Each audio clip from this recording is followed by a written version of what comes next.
नमस्कार, स्वागत है आप सभी का पावर ब्रेकफास्ट में। आपके साथ मैं हूं नेहा आनंद। मिडवीक तो आप पहुंचा और एक दिन की छुट्टी के बाद हम लौटे हैं, तो देख लेते हैं कि अंतर्राष्ट्रीय बाजारों से हमारे मार्केट्स के लिए संकेत कैसे हैं। तो खबर अच्छी नहीं है। यहाँ पर एसजीएक्स निफ्टी 120 अंकों की कमजोरी के साथ कारोबार करता हुआ नजर आ रहा है। 17,735 के इर्द गिर्द है। कुछ एशियन मार्केट्स यहाँ पर चढ़ने का प्रयास कर रहे हैं। जापानीज मार्केट निके उनमें से 116 अंकों की स्ट्रेंथ यहाँ पर नजर आ रही है, लेकिन जो दूसरे मार्केट्स खुल रहे हैं वो 1/4 से आधे फीसदी की कमजोरी लेकर ही इस समय कारोबार करते हुए नजर आ रहे हैं। डाउ फ्यूचर्स इस समय 30 अंकों की हल्की मजबूती के साथ कर रहा है कारोबार। सपाट है बिल्कुल नैस्डैक फ्यूचर्स, लेकिन घमासान हमने कमोडिटी मार्केट में देखा, जहां पर चौतरफा पिटाई हुई।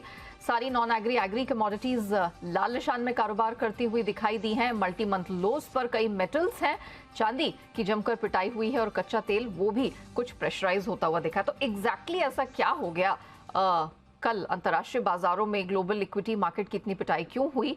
कौन से वक्तव्य आए और कहाँ रखनी है आपको नजर? इन सब पर बात करने के लिए मेरे सहयोगी दीपांशु इस वक्त स्टूडियो में मेरे साथ जुड़ चुके हैं। दीप, मॉर्निंग। एक दिन की छुट्टी पर हम क्या गए और पवेल साहब ने तो भारी भरकम बयान देके गिरा दिया। तो एक्चुअली मेरा सवाल दो हिस्सों में बटा है। पहला, हुआ क्या एग्जैक्टली इक्विटी कमोडिटी स्पेस में, और पवेल साहब ने ऐसा क्या कह दिया जो इतनी घबराहट हो गई? मॉर्निंग नेहा, सबसे पहले तो विमेंस डे की आपको और हमारी ऑफिस की सभी महिलाओं को, पूरी टीम को, व्यूअर्स को ढेरों शुभकामनाएं। आई विश कि अच्छी खबर के साथ हम विमेंस डे की शुरुआत करते और छुट्टी के बाद अच्छा मूड तो था हमारा, बट ऑफकोर्स पवेल साहब ने मूड को खराब कर दिया। तो मूड क्यों खराब हुआ, जो आपका सवाल है वो मैं पहले उसका जवाब देता हूं। और ये पवेल साहब की तरफ से ही पूरा का पूरा है। पवेल साहब ने दिखा दिया कि बॉस बॉस ही होता है। बाकी सारे मेंबर्स कुछ भी कह ले, बट जो बॉस का अल्टीमेट वर्ड होता है उसी पर बाजार का रिएक्शन आता है। पावर आपके सामने आती हुई दिखिए। जो हम देख रहे थे पिछले हफ्ते, एक फेड के सदस्य ने कहा कि 1/4 से आधे % तक की रेट बढ़ोतरी की जरूरत है। दूसरे सदस्य ने कहा कि 1/4 की भी जरूरत नहीं है। दोनों पर बाजार ने रिएक्ट किया था। पवेल साहब की टेस्टिमनी से पहले बाजार थोड़ा पॉजिटिव हो गए थे। लग रहा था कि शायद इतने हॉकिश नहीं रहेंगे, बट पवेल साहब ने उन सभी उम्मीदों पर पानी फेर दिया है। उन्होंने कहा है कि तैयार हो जाइए, अनुमान से ज्यादा दरें बढ़ सकती हैं और ज्यादा तेज रफ्तार से दरें बढ़ सकती है। तो दो फैक्टर्स उन्होंने कहा है। मौजूदा जो आंकड़े आ रहे हैं, रिसेंटली हमने देखा कि इन्फ्लेशन के आंकड़े, पीपीआई का नंबर, दोनों ही अनुमान से ज्यादा आपको आते हुए दिखे हैं। तो वो कह रहे हैं कि आंकड़े अभी भी काफी मजबूत हैं। इन्फ्लेशन उस तरह से कंट्रोल में नहीं आ रहा है जिस तरह से हम चाहते हैं, और आंकड़ों को देखते हुए ब्याज दरों में ज्यादा बढ़ोतरी की जरूरत है। तो एक जो बाजार ने अनुमान लगाया था कि 5.1% टर्मिनल रेट होगा जहां पर फेड रुक जाएगा, अब वो अनुमान बढ़कर 5.5 से 5.75% हो रहा है। तो दरें भी और बढ़ सकती हैं और तेज गति से दरें बढ़ सकती हैं, और उसका आपको क्लियर इंडिकेशन आया जो जानकारों का अनुमान निकल कर आता है। वो कह रहे हैं, माना जा रहा है कि जो 22 मार्च की फेड पॉलिसी है उसमें आप आधे % की रेट बढ़ोतरी देख सकते हैं। अब इस पॉलिसी से पहले, जो फेड का कल बयान है उससे पहले, ये संभावना आपके लिए 30% पर थी, अब वो बढ़कर 70% पर हो गई है। यानी कि फेड के बयान से पहले 30% जानकार मान रहे थे कि अगली पॉलिसी में आधे % की बढ़ोतरी होगी। वही फेड के बयान के बाद 70% जानकार मान रहे हैं कि अभी आधे % की बढ़ोतरी होने वाली है। तो उस डाइवर्जेंस को देखें तो क्लियरली अब बाजार मान रहा है कि पवेल साहब हमें कह रहे हैं कि हाँ, आधे % की रेट हाइक आने वाली है मार्च में, और भी रेट हाइक्स आपको आने वाली हैं। वो दोनों फैक्टर्स के डर पर हमने देखा है कि बाजारों ने इतना शार्प आपको कल रिएक्शन दिखाया है। ऑलराइट, तो इतनी ज्यादा पिटाई हमने यहाँ पर होते हुए देखी। एग्जैक्टली कहाँ गिरावट दिखी है, कितनी गिरावट दिखी, और क्या ये कोई नए रिकॉर्ड्स हमने बनते या टूटते देखे? तो साल की पूरी बढ़त डाउ ने गवा दी है। साल के लिए हल्का पॉजिटिव हुआ था रिसेंट पुल बैक में, अब वापस साल के लिए नेगेटिव हो गया है डाउ। 575 अंक फिसलकर दिन के निचले स्तर पर बंद हुआ है। नैस्डैक में 1.25% की गिरावट थी। S&P 500 1.5% नीचे था। तो अक्रॉस द बोर्ड आपने कल हैवी सेलिंग प्रेशर आते हुए देखा है अमेरिकी बाजारों में। बॉन्ड यील्ड्स देखिए कैसे रिएक्ट कर रही हैं। 2 साल की बॉन्ड यील्ड 2007 के बाद पहली बार 5% के पार है। 10 साल की बॉन्ड यील्ड 4% पर है। तो इन्वर्जन तो इनका चल रहा है, पर ये जो गैप हो गया है अब 1% का गैप, 1% से ज्यादा का गैप आप 2 साल और 10 साल की बॉन्ड यील्ड में देख रहे हैं। ये 42 साल बाद आप इतना बड़ा गैप इन दोनों बॉन्ड यील्ड्स में देख रहे हैं। 42 साल बाद 1981 में आखिरी बार था जब आपने इतना बड़ा गैप देखा था। तो वो इंडिकेट कर रहा है कि बाजार भी अब काफ़ी तैयार हो रहे हैं आगे की रेट हाइक्स को लेकर, और इसलिए इक्विटीज़ की मार आपको पड़ती हुई दिख रही है। अक्रॉस द बोर्ड सेलिंग आती हुई दिखी है, फाइनेंशियल्स है, आईटी है, वहाँ पर रन है। साथ ही जेपी मॉर्गन ने भी आग में घी डालने का काम करा है। उन्होंने कहा है कि इस साल की दूसरी छमाही में उन्हें रिसेशन आते हुए दिख रहा है और यहाँ से बाजार 25% की गिरावट दिखा सकते हैं। तो काफ़ी नेगेटिव और बेरिश कमेंट्री आपको आती हुई दिख रही है और रिसेशन का डर भी बन रहा है। यूरोप में आधे % की गिरावट थी और जैसा आप कमोडिटीज की बता ही रही थी, डॉलर इंडेक्स अब उछलकर 3% की ऊंचाई पर है। बाकी कमोडिटीज में भारी प्रेशर पड़ा है। 3.5% कच्चा तेल टूटा है जो हम देख रहे हैं। 2 महीने में सबसे बड़ी इंट्राडे गिरावट है। सोना 1 हफ्ते के निचले स्तर पर है, चांदी 4 महीने के निचले स्तर पर है और सारे बेस मेटल्स एग्री कमोडिटीज में जमकर पिटाई हुई। तो अक्रॉस द बोर्ड फेड साहब के एक कॉमेंट से हमने देखा है कितना बड़ा असर आ चुका है। तो पावेल साहब ने भूचाल मचा दिया है। अब देखना होगा कि हमारे मार्केट्स इसे किस हद तक पचा पाते हैं और यहां से फाइट आउट करके निकल पाते हैं। वो आज एक बड़ा स्ट्रगल साबित हो सकता है। शुक्रिया दीप, वो पूरी डिटेल्स दर्शकों के सामने रखने के लिए। आइए आगे बढ़े, उससे पहले देख लेते हैं कि सोमवार को संस्थागत निवेशकों की तरफ से प्रदर्शन किस प्रकार का देखने को मिला है। तो इंटरेस्टिंगली हमने देखा कि यहाँ पर हरे निशान में परफॉर्मेंस देखने को मिला संस्थागत निवेशकों की तरफ से। फॉरेन इंस्टीट्यूशनल इन्वेस्टर्स की बात करें, कैश, एफएनओ स्पेस दोनों तरफ हरियाली ही देखने को मिली। ट्रिपल डिजिट खरीदारी निकल के आई एंड ऑफ कोर्स घरेलू संस्थागत निवेशकों का तो साथ बना हुआ है ही।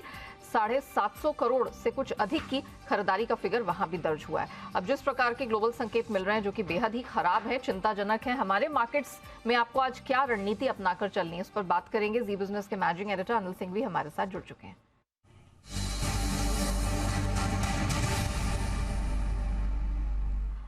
Anil sir, morning sir. Fed chairman Powell के बयान ने एक के बाद एक करके मतलब मार्केट को धराशायी कर दिया पूरी तरह से, चाहे इक्विटी हो चाहे कमोडिटी हो। तो अब करना क्या है सर? निफ्टी बैंक निफ्टी के कोई महत्वपूर्ण लेवल्स जहां बड़े बदलाव करने होंगे, कोई स्पेशल डिफेंस रणनीति अपनानी पड़ेगी? Good morning Neha.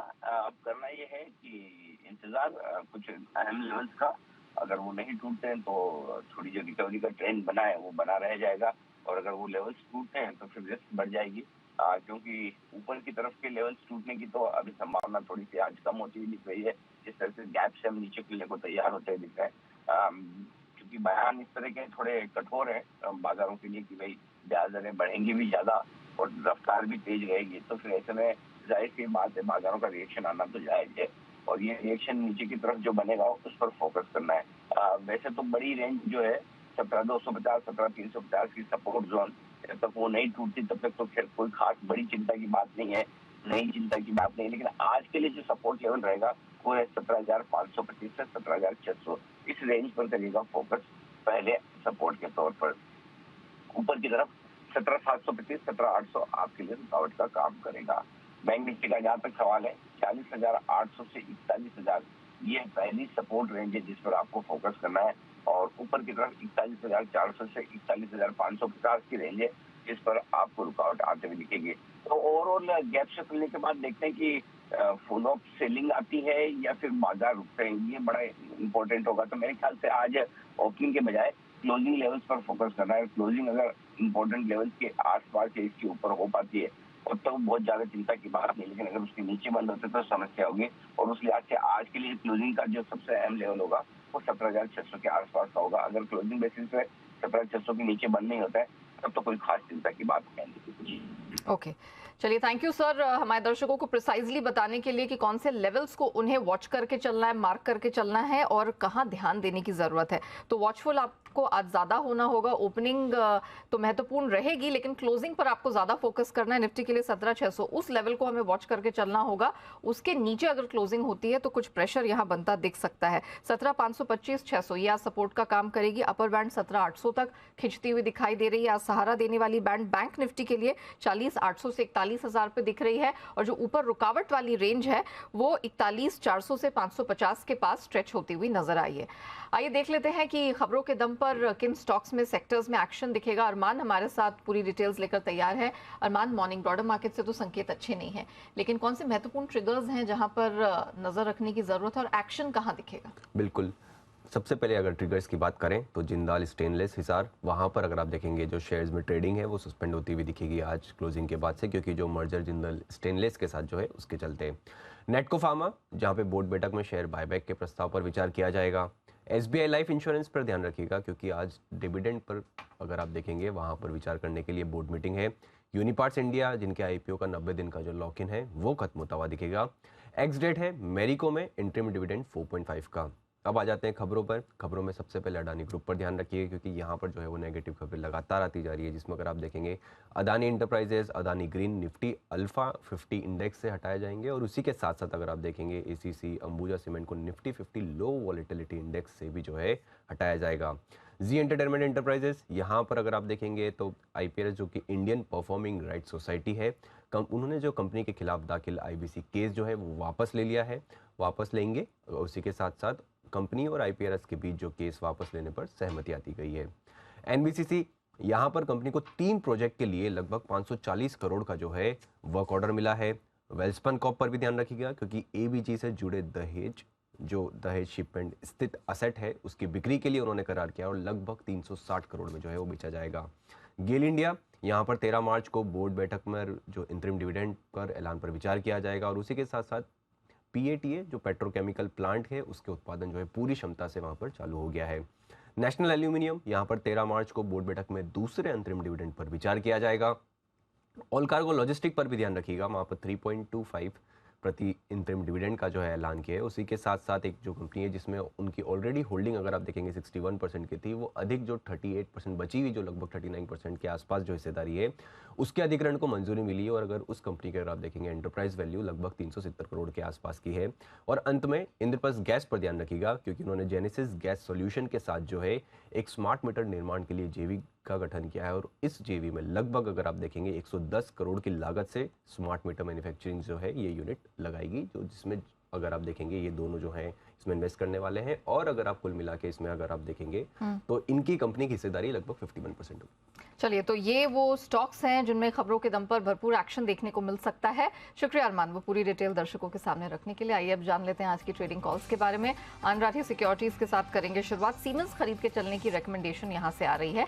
Stop loss 3160 का लगाना है, 3290 के अपसाइड लक्ष्य के लिए। सेंट्रम ब्रोकिंग की तरफ से ONGC खरीद के चलने की सलाह है। स्टॉप लॉस 154 का, टारगेट 165 का। और चॉइस ब्रोकिंग कमेंस खरीद के चलने की रिकमेंडेशन 1568 का स्टॉप लॉस, 1750 के अपसाइड लक्ष्य के लिए।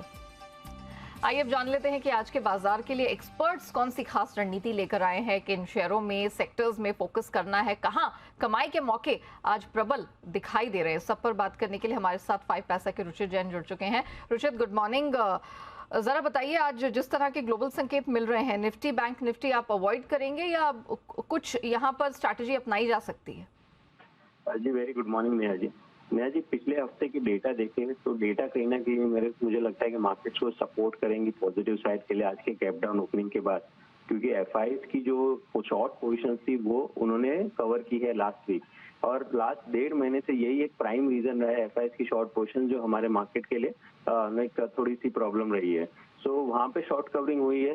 रुपए में हमने देखा है कि एक दिन की थर्सडे की ट्रेडिंग सेशन को वो अच्छी खासी एप्रिसिएशन हुई है।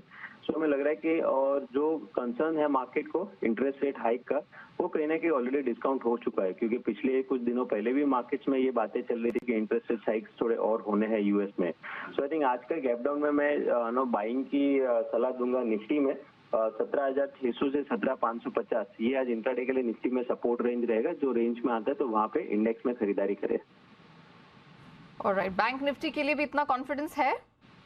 जी आई थिंक फिलहाल मैं निफ्टी के लिए जाऊंगा, क्योंकि दोनों इंडाइसिस में देखे तो एक बार अगर कंफर्मेशन मिल जाता है कि ये डिप पे बाइंग इंटरेस्ट आ रहा है तो उसके बाद बैंकिंग स्पेस में भी खरीदारी की जा सकती है।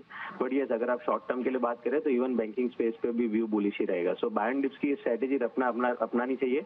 आज के गैप डाउन के बाद में जो डिप मिलता है वो डिप में खरीदारी करें। स्टॉक स्पेसिफिक एक्शन आपको कहाँ दिख रहा है आज के लिए? वो स्टॉक्स है जहाँ पे आज के डिक्लाइन में खरीदारी की सलाह रहेगी। एक है हेवेल्स जो 1210 के स्टॉप लॉस से खरीदारी करे 1245 के नियर टर्म टारगेट्स के लिए। दूसरा रहेगा चोलामंडलम इन्वेस्टमेंट, जहाँ पे एक अच्छे बुलिश पैटर्न के फॉर्मेशन हुए टेक्निकली। सो वहाँ पे भी 754 के स्टॉप लॉस से खरीदारी की सलाह रहेगी 788 के टारगेट्स के लिए। ऑलराइट, चलिए तो निफ्टी पे हम करेंगे फोकस। 17,600-650 के पास कुछ सेफली खरीदारी की जा सकती है बैंक निफ्टी पर, उसके बाद ही कोई रणनीति अपनाई जाएगी। लेकिन दो स्पेसेस हैं जहां पर कुछ खरीद की रिकमेंडेशन है, हैवल्स और चोला इन्वेस्टमेंट। यहां पर आज खरीद की रिकमेंडेशन निकल कर आई है। जहां तक स्टॉक स्पेसिफिक एक्शन का सवाल है, 1250 तक का टारगेट हैवल्स में बनता हुआ दिखाई दे रहा है। Welcome back. अब समझते हैं कमोडिटी बाजार में आपको क्या रणनीति अपनानी है। इन सब पर बात करने के लिए पृथ्वी फिनमार्ट के मनोज कुमार जैन हमारे साथ जुड़ चुके हैं। मनोज जी, कमोडिटी मार्केट में तो बिल्कुल हाहाकार मच गया। अब जरा बताइए कि सारी सेल की रिकमेंडेशंस होंगी आज, या आपको लगता है सोने चांदी में निचले स्तरों से कुछ खरीदारी आज की जा सकती है? Good morning. बिल्कुल, यहाँ पे जिस तरह से कल जो यूएस फेड चेयरमैन के कमेंट्स इंटरेस्ट रेट को लेकर के आए हैं, उसके बाद फिर एक बार हम डॉलर इंडेक्स में जबरदस्त मजबूती देख रहे हैं, और जिसके चलते जो कमोडिटी मार्केट है वो सेल ऑन राइज यहाँ पे नजर आता है। तो सोने चांदी में अभी यहाँ पे बढ़त बिकवाली की सलाह रहेगी। हमारा मानना है कि कमजोरी जो है वो बढ़ सकती है। सोना $1800 तक के स्तर को टेस्ट कर सकता है। तो उस लिहाज से भारतीय बाजारों में अप्रैल वायदा में 55,250 के स्तर पर बिकवाली करके चलना चाहिए। 55,440 का स्टॉप लॉस लगाएं। नीचे में लक्ष्य जो है इंट्राडे में 54,850 तक के रखे जा सकते हैं। ऑलराइट, साथ ही ये भी बताइए कि कच्चे तेल में क्या किया जाए, क्योंकि करेक्शन हमने यहाँ पर भी बनता हुआ देखा है, पर चाहे वो ब्रेंट हो या WTI। बिल्कुल, कच्चे तेल में भी गिरावट देखने को मिली है। डॉलर इंडेक्स में आई मजबूती, और साथ ही कल जो चाइना की इंपोर्ट और एक्सपोर्ट्स के नंबर्स आए थे जनवरी और फरवरी मंथ के, वो डिसअपॉइंटिंग थे। उसके चलते कच्चे तेल में फिर एक बार गिरावट देखने को मिल रही है। तो यहाँ भी गिरावट आने वाले समय में और भी बढ़ सकती है। कच्चे तेल में भी थोड़ी बढ़त पर बिकवाली की सलाह रहेगी। 6,480 के स्तर मिले मार्च वायदा में, तो बिकवाली करके चले। 6,550 का स्टॉप लॉस लगाए। नीचे में लक्ष्य 6,320 का रहेगा। ओके, मल्टी मंथ लोज पर मेटल्स भी ट्रेड कर रहे हैं। जिंक 2.5 महीने के लोज पर है। निकल हमने 4 महीने के निचले स्तर पर देखा है। कॉपर, एल्यूमिनियम की भी पिटाई हुई है। आपकी नजर कहाँ है? बिल्कुल, यहाँ पे कॉपर में हमने देखा है कि जो LME वेयरहाउस LME के जो लेवल्स थे $8,840 के सपोर्ट्स लेवल, वो ब्रेक होते हुए नजर आए हैं। साथ ही यहाँ पे जो सप्लाई कंसर्न्स पेरू की तरफ से बने हुए थे, वो अब यहाँ पे ईज होते हुए दिख रहे हैं। चाइना की डिमांड को लेकर के फिर एक बार संशय है, जो कल वहाँ पे इंपोर्ट और एक्सपोर्ट के नंबर्स आए हैं। तो यहाँ पे कॉपर की कीमतों में भी गिरावट जो है वो जारी रह सकती है। मार्च वायदा में 750-751 के स्तर पर बिकवाली की सलाह रहेगी। 756 का स्टॉप लॉस लगाएं। लक्ष्य यहाँ पे 742 से 740 तक के रखे जा सकते हैं। मनोज जी, रुपए पे क्या रणनीति होगी? हाल फिलहाल में हमने देखा था कि पिछले हफ्ते से लेकर अब तक, यानी कि मंडे के ट्रेड तक अच्छी खासी स्ट्रेंथ बनी थी, 82 के नीचे था। आज USD INR खरीद के चलेंगे, रुपया वीक होता दिख रहा है आज? बिल्कुल, यहाँ पे 81.70 जो है USD INR फ्यूचर्स कॉन्ट्रैक्ट के लिए अच्छे सपोर्ट थे, और हमने वहीं से रिवर्सल आते हुए देखा है। 82.05 के ऊपर यहाँ पे बाइंग करके चलना चाहिए। हमारा मानना है कि 82.55 तक के जो स्तर है वो फिर एक बार USD INR March futures contract जो है दिखा सकता है। तो बाइंग की सलाह रहेगी। ऊपर में 82.55 तक के लक्ष्य यहाँ पे रखे जा सकते हैं। रुपए में कुछ कमजोरी आज बनती हुई दिखेगी, तो USD INR खरीद के चलने की रिकमेंडेशन आ रही है। शुक्रिया अब मनोज जी हमारे साथ जुड़ने के लिए और वो सलाह रखने के लिए। आइए आगे बढ़ते हैं FIR की तरफ, देखते हैं FIR इन्वेस्टमेंट रिपोर्ट्स क्या करी। फॉरेन ब्रोकरेजेस की किन स्टॉक्स पर है नजर। शुरुआत करेंगे सिटी के साथ। बजाज फाइनेंस पर न्यूट्रल का स्टैंड है, लक्ष्य 6,400 का दिया है। वहीं JP मॉर्गन बजाज ऑटो को लेकर ओवरवेट का स्टैंड लेके चल रहे हैं, और उन्होंने लक्ष्य 4,400 का सुझाया है। सिटी मारुति सुजुकी पर खरीद की सलाह दे रहे हैं। हालांकि टारगेट इन्होंने ट्रिम किया है, 13,100 से घटाकर 12,500 किया है। अब बारी आती है सिप्ला की। जेफरीज की होल्ड की सलाह है। लक्ष्य हालांकि इन्होंने तकरीबन 200 रुपए से काटा है, अब नया लक्ष्य 900 का है। And last but not the least L&T, इस पर मॉर्गन स्टैनली ओवरवेट होकर चल रहे हैं। टारगेट भी इन्होंने बढ़ाया है। पहले जो 2401 का लक्ष्य था, अब उसको बढ़ाकर 2847 कर दिया है, मतलब ऑलमोस्ट 450 रुपए का इजाफा। चलिए इसी के साथ पावर ब्रेकफास्ट को हम यही रैप अप करते हैं।